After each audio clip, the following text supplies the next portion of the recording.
For half a century, this 400-seat man-made giant has roamed the planet. But the pandemic has now forced the jumbo jet to near extinction. This is the biggest crisis the airline industry has ever faced. And as they think about their very survival, the jumbo jet is just not part of that future. 50 years ago, the 747 opened up the world. Now, COVID-19 is closing much of it down. As passenger numbers dwindle, this is the pandemic that killed the jumbo jet. As airlines shed thousands of jobs, the 747 goes from flagship to scrapyard. I've just delivered you to end your life, and that's a really sad thing for a pilot. I apologised to one once, I'm really sorry. We just use the machine and actually chew the aircraft up, and it gets sold on for scrap metal. I'm on a voyage to witness the last days of the jumbo jet and trace the pioneers that half a century ago put this giant in the sky. The first giant 747 is presented to the world. People thought that an airplane this big just wouldn't fly. Symbol of power, beast of burden, and she's carried over 5 billion of us across the planet. Now, as Boeing ends production, it's with a heavy heart that we take this aircraft on its last flight. COVID-19 has written the final chapter.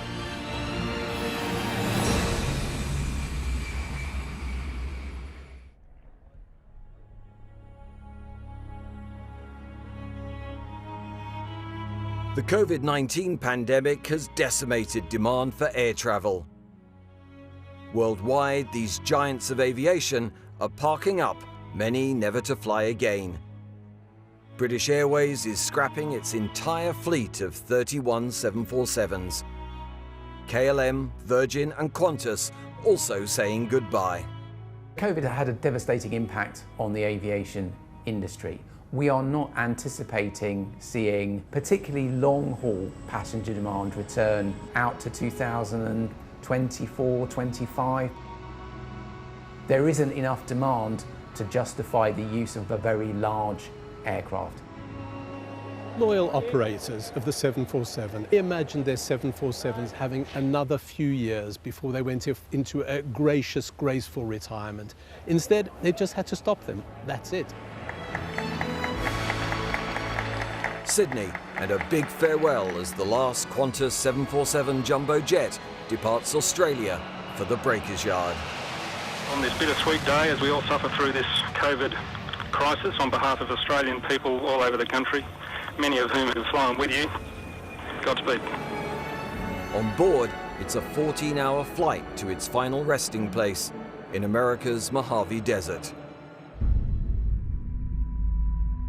Airlines around the world have had massive farewells to their 747s, but once the last champagne has been sipped, this is where it ends. These remote desert boneyards are where planes come to die.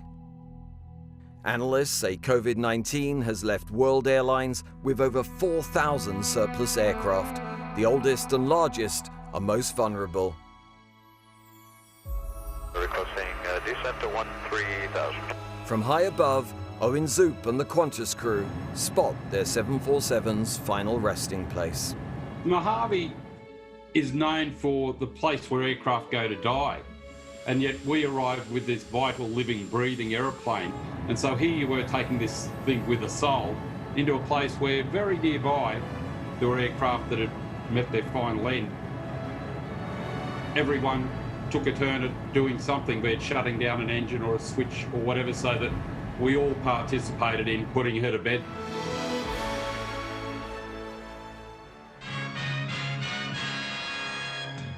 The 747, once the pride of Qantas, connected Australia with the world for 50 years. The 747 obviously changed the way people travelled. Up until then, aviation was an expensive business. It was not something for the masses, particularly long-haul travel. We shouldn't be surprised that a 50-year-old aircraft is no longer fit for purpose. 4 engines rather than 2. Its technology is of the 60s and 70s, We've moved on a long way. A modern 787 or an A350 are probably, I don't know, between 30 and 50% more fuel efficient. In the boneyard, you get a chance to witness the sheer size of a jumbo. So right now, I'm in the wing of a 747. But like a vast dinosaur, that size has now speeded its extinction. People do not want to fly in these huge planes and make connecting flights. I think increasingly now, with COVID-19, people are going to be reluctant to change planes too often. They're going to be reluctant to change flights too often. They're going to want to fly from airport A to airport B, and for that you need smaller planes.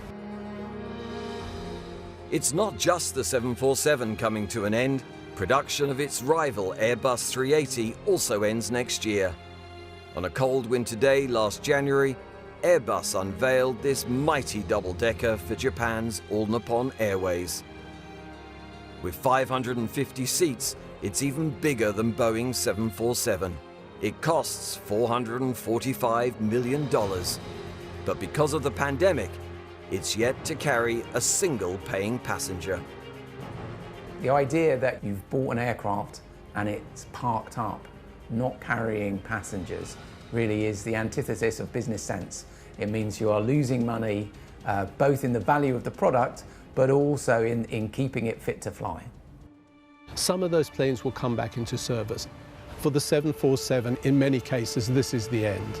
British Airways, the biggest flyer, the biggest company with 747s, 31 of them, they've announced they're never going to fly again. That's dramatic. And so the engines come off first? The engine come off first, yeah. At Air Salvage International, Mark Gregory is already breaking up the unwanted 747s. It will be towed from here down to our breakup site after we remove the last engine there. With so many being retired, there's not an awful lot of value in the aircraft as spare parts. A lucky few might be converted into freighters. The rest crushed. We just use the machine and actually chew the aircraft up, and it gets sold on for scrap metal. Unfortunately, scrap metal at the moment is down. It goes to make things like tin cans, anything else out of aluminium. We've been inundated with calls from particularly BA staff that have been made redundant for parts of this aircraft.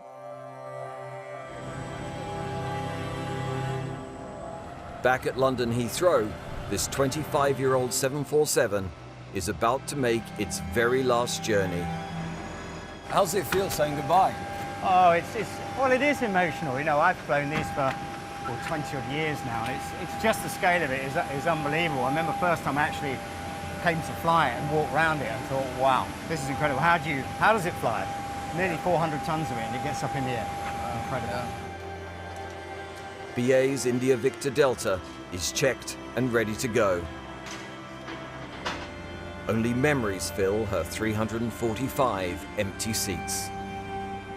How's it going to be flying this off on its last flight? That's a really sad thing for a pilot, to see airplanes that they could still fly. Well, I personally find it quite emotional that you land it and you taxi in and then you shut it down. And I remember I apologised to one once. It was like, you know, I'm really sorry. I've just delivered you to end your life, as it were. This has been an absolute part of British Airways history for 50 years. The modern aircraft are more fuel efficient, so it makes sense on those thinner routes at the moment to fly those modern aircraft. With 50 million miles on the clock, India Victor Delta leaves Heathrow for the last time.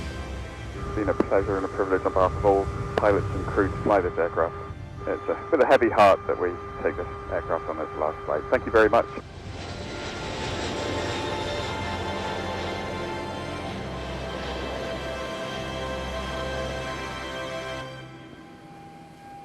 The vision for this giant came from the 60s. Space, speed, size. Apollo, Concorde, the jumbo.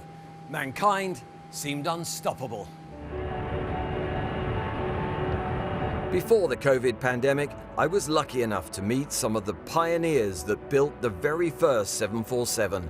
Until the 1960s, aviation had been for the rich, but the founder of Pan Am, Juan Trippe, had a vision. So this was a 747 named after my father, Juan T. Trippe. We're christening the first Pan Am 747 to come off the line. Do you remember this? It was a magnificent day. What did your father want to achieve with the 747? He believed in the 747 that would be an opportunity to really develop new markets where people could fly for much lower fares. Conveniently, Tripp's best friend was the boss at Boeing, Bill Allen. They were close friends. They would go off on these fishing trips, two old friends saying, all right, you build it, I'll buy it if you build it. 2.5 times larger than anything that ever been built or flown before. It was a huge airplane. Boeing set about turning a vision into an aircraft. This plane was so big that Boeing bet the company. Here in the United States, we call them the greatest generation. They came through the Depression. They lived that hard life. They fought the war. They had been tested. They believed that they could do anything. Pan Am's one trip insisted there be 2 decks. People could come to him and say, we can't add a second level to this airplane.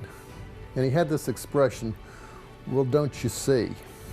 And he'd start in, well, don't you see if we did this? And he would wear people down. And he got what he wanted. Revolution, not evolution. The giant was born. Huge. It was breathtaking. We stepped into the plant, and in front of us was this monstrous 747. Can't repeat what everybody says when they first take a look at this airplane. It was a massive wake-up call.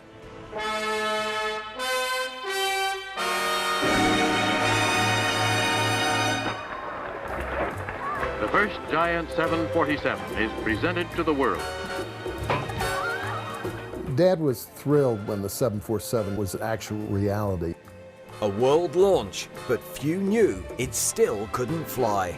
Today, that very first 747 rests at Seattle's Museum of Flight. So these represented people for the wait. Barry Latter worked on board as a test engineer. Carrying 350 people around the sky, you didn't want to put one in the ground. Everything was duplicated for safety. There are still people that say it's not going to fly, and quite literally, that the airplane is not going to get off the ground. And going forward to that first flight, Bill Allen says to our chief test pilot, he says, the company's riding on this, and so don't screw it up. And he's like, gee, thanks, Mr. Allen. Hey, Paul, let me know when to release brakes. The brakes were released, and the airplane started to roll down the runway. Lots of spray. We saw it disappear almost into a spray. It was tense for everybody because you really needed to know, will this thing fly? I was involved with the power plant systems, and we had a lot of concerns there relative to whether the engine would stay lit. Everything looks very normal on the right side. Being so big, it looked slow. When it came back to land, we looked at it, and I think all of us had the feeling, my God, what kind of speed is he flying at? To help allay public fears of flying this giant, test pilots dressed casually. No jumpsuits. That thing is just ridiculously easy to fly. It's just a pilot's dream. It's hard to imagine, but when this was first rolled out, there was a fear that she'd end up more Cinderella than Queen of the Skies. Rotate. Only 2 months after the 747 first flew, the British and French tested their vision of the future. Concorde, traveling twice the speed of sound. At this time, aviation's at a crossroads. Can we all enjoy the supersonic speed of getting to our destinations quickly, or will we be traveling with 450 others? So nobody knew at this time, but the race was on. If supersonic won that battle, Boeing had built the hump into the jumbo's nose so it could be turned into a lowly freighter. But Concorde faced a barrage of American environmental and business lobbies. So with the final scorecard tallied, over 1,500 747s were built, and only 14 Concordes saw service with British Airways and Air France. So you be the judge. 28 airlines signed up for the 747. 362 passengers.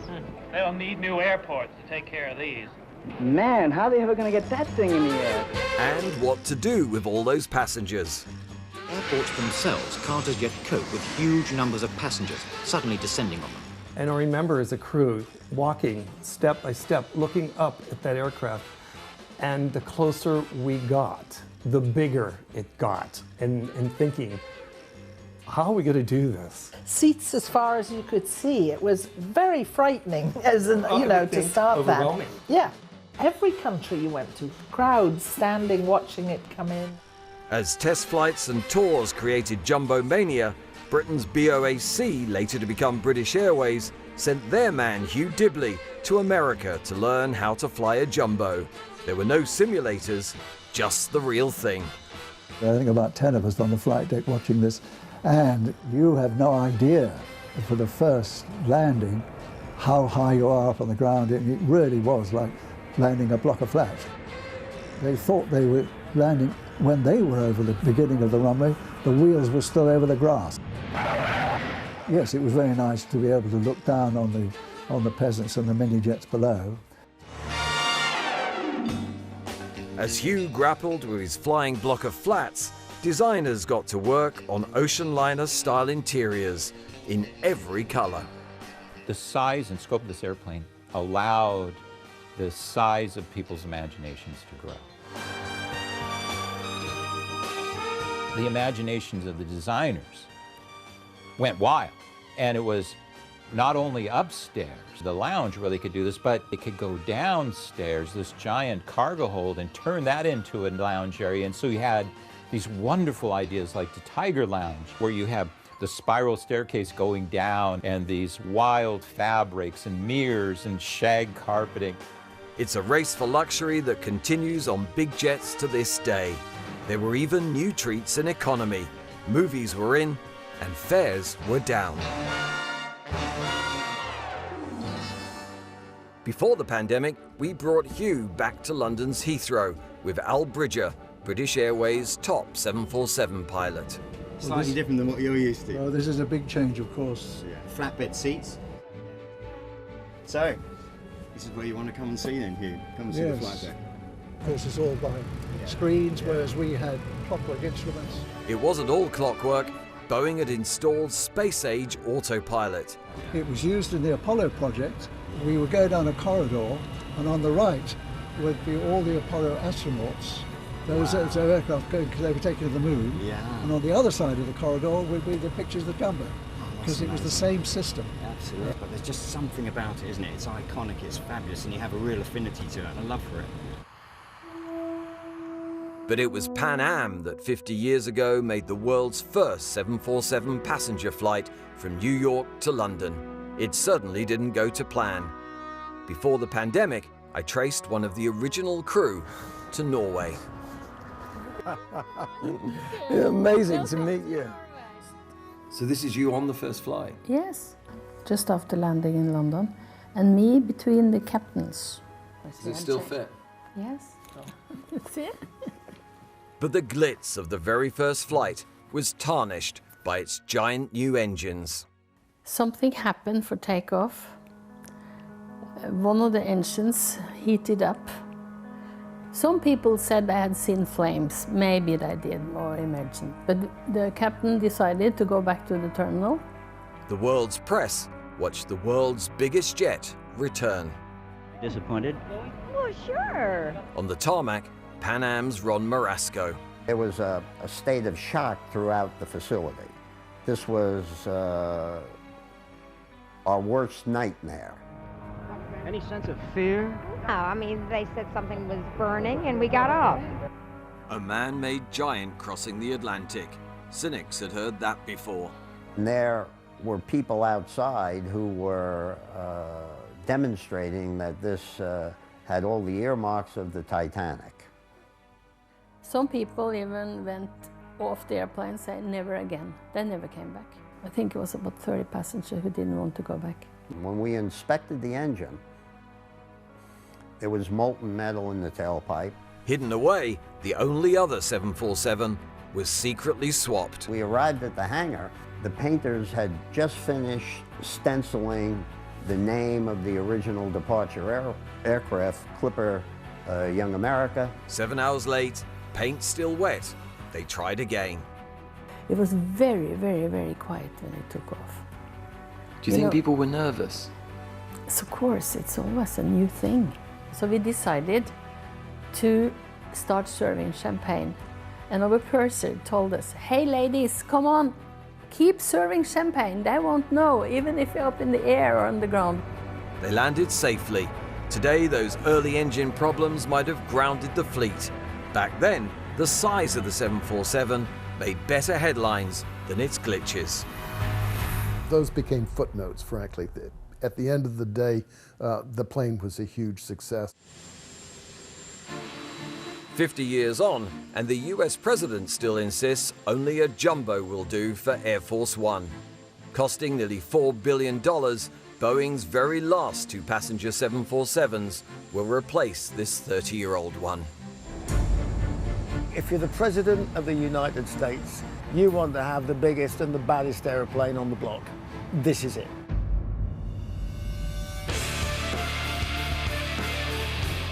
Bruce Dickinson from rock band Iron Maiden is a licensed 747 pilot. He understands why the president refused a smaller twin-engine jet. On this airplane, you've got 4 engines. The airplane will fly on 1, so you can lose 3. If you're the President of the United States and people are going to maybe shoot at you, then that's a good reason for having 4. This is the first time I've seen this big boy. Whoa! Bruce certified to fly the 747 while recovering from throat cancer. He then planned a world tour in a customized Iron Maiden jumbo jet, Air Force One. My manager said, this is going to be a pretty big story because you're coming back from throat cancer. You're going to be flying a 747 round the world with Iron Maiden, and the colour scheme on it was just to die for. To be the comeback kid on this beautiful machine, I mean, it was a privilege.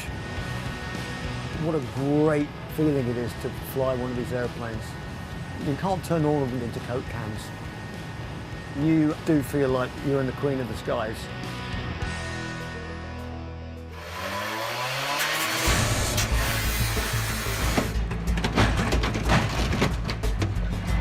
So what can you do with a 400-ton retired aircraft?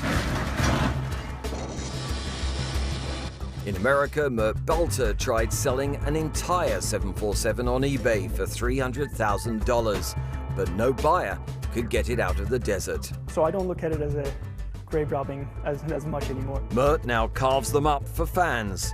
Your very own pilot seat or an entire 747 nose. It's a bittersweet feeling. You see something ending, but you see the start of a new life. Our next step is to turn some of this beautiful engineering into offices and living spaces, and you'll be able to literally live inside a piece of aviation history. Anything's coming out here, it's not coming out. This is where they come to die. Back in the desert, I'm with big imagination. With crowdfunding, they're taking a 747 on a road trip. The 747 is so gigantic, you can't just take it down the highway. So what we've had to do is we had to take the upper half of the plane off. So we're disassembling it, and then we're gonna move it 500 miles. They've already moved the entire upper section of their reincarnated 747, welcoming fans to the legendary Burning Man Art Festival in Nevada last year. It's been reborn as an artist. This plane is now going to become a musician. It'll become a party palace of sorts, and it's going to be a whole lot of fun for a lot of people. It lives on.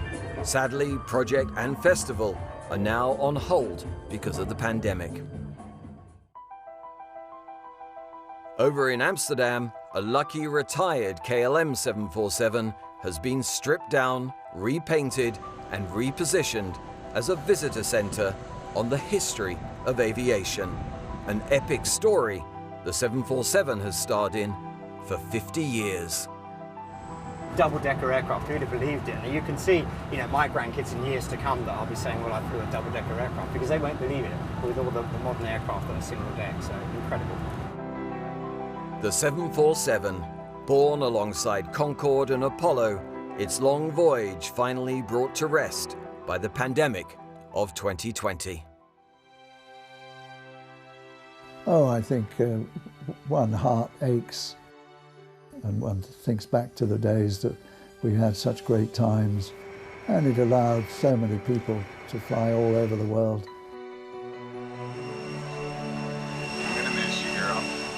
It was the queen of the sky, but it also was the mother of everything that followed it. I still feel like a pioneer. She was a classy, elegant lady. Everything looks very normal on the right. What this wonderful machine did, I just feel like home in here. When we pause and look up at the sky and see the 747, we can say, when we're at our best, that's what